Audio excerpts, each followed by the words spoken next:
Hello दोस्तों, स्वागत है आपका आपके अपने यूट्यूब चैनल स्टडी विथ एजे में।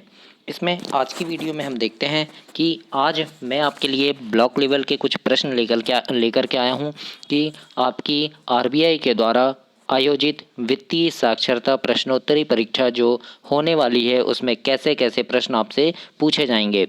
तो मैंने बहुत सारे वीडियोस चैनल पे डाला है, तो चैनल को सब्सक्राइब करके उन वीडियोस को देखें जिसमें जिला लेवल का भी प्रश्न है, ब्लॉक लेवल के भी प्रश्न मैंने डाला है कि किस प्रकार के प्रश्न आएंगे और आपके स्कूल लेवल पे जो फर्स्ट लेवल होगा आपका उसमें कैसे प्रश्न आएंगे। तो काफ़ी सारी वीडियोज़ डाली, तो उन सारी वीडियोज़ को देखना, उनमें से काफ़ी सारे प्रश्न आपकी परीक्षा में पूछे जाएंगे और आप प्रतियोगिता जीत सकें और आप पुरस्कार के हकदार बने। इसलिए मैंने काफ़ी सारी वीडियो लेकर के आया और काफ़ी मेहनत के बाद ये वीडियो लाया है। तो वीडियो को लाइक करना, अपने दोस्तों तक इसे शेयर करना और चैनल को सब्सक्राइब करना। आइए देखते हैं, यहाँ भी कुछ इंपॉर्टेंट प्रश्न है और ऐसे ही और भी वीडियोज़ में लेकर के आऊँगा, तो उन सारी वीडियोस को आप जरूर से देखिएगा। जैसे यहाँ पे पूछा है सबसे पहले, निम्नलिखित में से किस आयोग की सलाह पर भारतीय रिजर्व बैंक का गठन किया गया था। मतलब कौन सा आयोग था जिसकी सलाह पर रिजर्व बैंक का गठन किया गया था। तो इसका सही आंसर होगा हिल्टन यंग कमीशन। याद रखिएगा, हिल्टन यंग कमीशन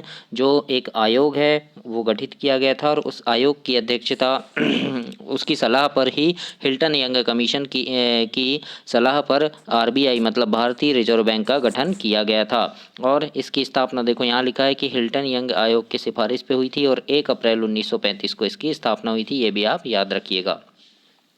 अगला प्रश्न देखते हैं, जैसे दूसरा है, निम्नलिखित में से कौन आरबीआई का कार्य नहीं है। मतलब बैंकों का बैंक है, तो हाँ बैंकों का बैंक तो है आरबीआई। क्रेडिट नियंत्रक, तो क्रेडिट नियंत्रण भी करता है। विदेशी मुद्रा को रखने वाला, तो हाँ ये भी रखता है। और कृषि विकास के लिए किसानों को प्रत्यक्ष रूप से धन आवंटित करना, तो ये आरबीआई का काम नहीं है। ये काम किसका है, नाबार्ड का है, याद रखना है ना। नाबार्ड बैंक होता है एक, NABARD, नाबार्ड बैंक एक होता है वो। देखो यहाँ लिखा है, नाबार्ड ही ग्रामीण बैंक और कमर्शियल बैंकों से के माध्यम से कृषि विकास के लिए किसानों को धन आवंटित करता है या कर्ज देता है या ऋण ऋण देता है। ठीक है तो याद रखना, किसानों को कर्ज कौन सा बैंक देता है, तो नाबार्ड बैंक देता है। अगला प्रश्न है बच्चों, भारत में सिक्कों की ढलाई का काम कौन करता है। तो सिक्कों की ढलाई का काम वित्त मंत्रालय करता है, भारतीय रिजर्व बैंक नहीं करता, क्योंकि ये और प्रधानमंत्री कार्यालय में भी नहीं होता और नाबार्ड भी नहीं होता है ना। ये होता है भारत में, देखो नोटों को छापने का काम आरबीआई करती है ना। कौन सा काम करती है आरबीआई, नोटों को छापने का काम करती है, जबकि 1 रुपए के नोट और सभी सिक्कों को ढालने का कार्य वित्त मंत्रालय करते हैं। यानी 1 रुपए के नोट कौन छापता है, तो वित्त मंत्रालय। सिक्के कौन बनाता है, वित्त मंत्रालय। और बाकी जो और भी नोट हैं वो कौन बनाता है, तो रिजर्व बैंक। याद रखिएगा इन सारे प्रश्नों को, यहाँ से आपके काफ़ी सारे प्रश्न क्लियर हो रहे हैं। आरबीआई का राष्ट्रीयकरण कब किया गया, तो सन 1949 को आरबीआई का राष्ट्रीयकरण किया गया था। स्थापना कब हुई थी, तो स्थापना 1935 को हुई थी, याद रखना। या इसमें कन्फ्यूजन मत होना, स्थापना हुई थी 1935 को और राष्ट्रीयकरण हुआ था 1949 को, है ना। देखो यहाँ पे 1 अप्रैल 1935 में 5 करोड़ की पूंजी के साथ आरबीआई की स्थापना हुई थी और 1 जनवरी को क्या किया गया, इसका राष्ट्रीयकरण कर दिया गया, है ना। 1 जनवरी 1949 को इसका राष्ट्रीयकरण किया गया। तो ये दोनों डेट याद रखिएगा ध्यान से।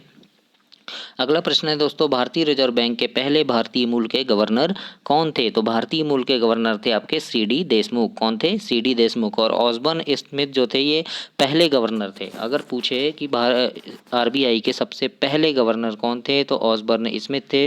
और पहले भारतीय गवर्नर कौन थे, तो सीडी देशमुख थे। दोनों प्रश्न को बहुत अच्छे से आप याद रखिएगा, काफ़ी महत्वपूर्ण प्रश्न है ये।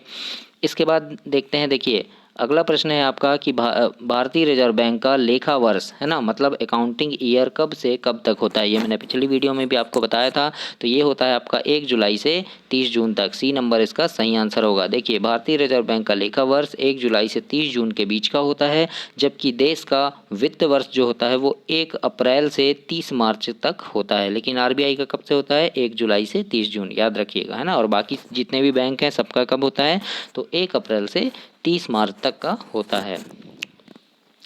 अगला प्रश्न है इसमें 10वां नंबर का कि निम्नलिखित में से कौन सा शब्द मौद्रिक नीति के बनाने में प्रयोग नहीं किया जाता है। मौद्रिक नीति के बनाने में प्रयोग नहीं किया जाता, तो ये रेपो रेट, है ना, रेपो दर जो होती है इसका प्रयोग नहीं किया जाता। यानी देश की मौद्रिक नीति बनाते समय ब्लू चिप का काम नहीं होता है ना। सॉरी नगद का भी होता है, रेपो दर का भी होता है, बैंक दर का भी होता है, ब्लू चिप का नहीं होता। याद रखना कौन सा डी नंबर आएगा दोस्तों, माफ़ करना थोड़ा मिस हो गया था। ब्लू चिप इसमें सही आंसर होगा। देश की मौद्रिक नीति बनाते समय ब्लू चिप का काम नहीं होता है, और ब्लू चिप उस कंपनी को कहा जाता है जो कि हमेशा अच्छा रिटर्न देती है, मतलब जिसमें अच्छा रिटर्न हमको मिलता है उसे ब्लू चिप कहा जाता है। तो ये कुछ प्रश्न थे जो काफ़ी ज़्यादा महत्वपूर्ण है, और यहाँ से काफ़ी ज़्यादा प्रश्न आपके कंप्लीट हुए हैं। और ऐसी काफ़ी सारी वीडियोज़ मैंने डाला है आपके RBI वित्तीय साक्षरता प्रश्नोत्तरी परीक्षा के लिए, महत्वपूर्ण वीडियो है, तो उनको आप ज़रूर से देखना और चैनल सब्सक्राइब करके अपने दोस्तों तक भी इसे शेयर करना। धन्यवाद।